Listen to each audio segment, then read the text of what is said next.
ಎಲ್ರಿಗೂ ನಮಸ್ತೆ. ನಾನು ನಿಮ್ಮ ಮನೆ ಮಗಳು ಯಶೋಧ ಮಾತಾಡ್ತಾ ಇದ್ದೀನಿ. ಮತದಾನ ಎಂಬುದು ನಮ್ಮ ನಿಮ್ಮೆಲ್ಲರ ಮೂಲಭೂತ ಹಕ್ಕು ಮಾತ್ರವಲ್ಲದೆ ನಮ್ಮ ಕರ್ತವ್ಯವೂ ಕೂಡ. ಪ್ರಜಾಪ್ರಭುತ್ವ ಹುಟ್ಟಿರುವುದು ಮತದಾನದಿಂದಲೇ. ಮತದಾನವು ಪ್ರಜಾಪ್ರಭುತ್ವದ ಆಧಾರ ಸ್ತಂಭವಾಗಿ ಕಾರ್ಯನಿರ್ವಹಿಸುತ್ತದೆ. ಚುನಾವಣೆ ಮತ್ತು ಮತದಾನ ಒಂದೇ ನಾಣ್ಯದ ಎರಡು ಮುಖಗಳಿದ್ದಂತೆ. ಮತದಾನವೆಂಬುದು ನಮ್ಮ ಕುಟುಂಬದಲ್ಲಿ ಒಬ್ಬ ಹೆಣ್ಣು ಮಗಳಿದ್ದಂತೆ. ಆ ಹೆಣ್ಣು ಮಗುವನ್ನು ನಾವು ಎಷ್ಟು ಗೌರವಿಸ್ತೀವಿ, ಎಷ್ಟು ಪ್ರೀತಿಸ್ತೀವಿ, ಅದೇ ರೀತಿ ನಾವು ಮತದಾನವನ್ನು ಕೂಡ ಗೌರವಿಸಬೇಕು. ಹಾಗೆ ನಾವು ಮತದಾನದಲ್ಲಿ ಪಾಲ್ಗೊಳ್ಬೇಕು. ಪ್ರತಿ ಮತವು ಅಮೂಲ್ಯವಾದದ್ದು.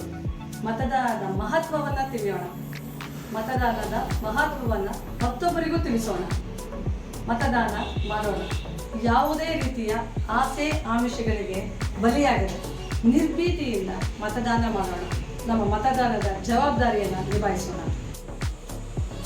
ಹಾಗೆ ಮತ್ತೊಬ್ಬರ ಹೆಸರಲ್ಲಿ ಮತದಾನ ಮಾಡೋದು ಕೂಡ ಅಪರಾಧ, ಶಿಕ್ಷಾರ್ಹ.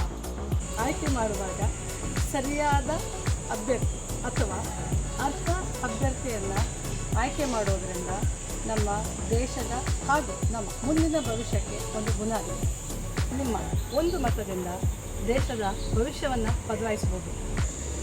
ನಿಮ್ಮ ಮತ ಗೌಪ್ಯವಾಗಿರಲಿ. ಮರೆಯದೆ ಮತದಾನ ಮಾಡಿ. ನಮಸ್ತೆ.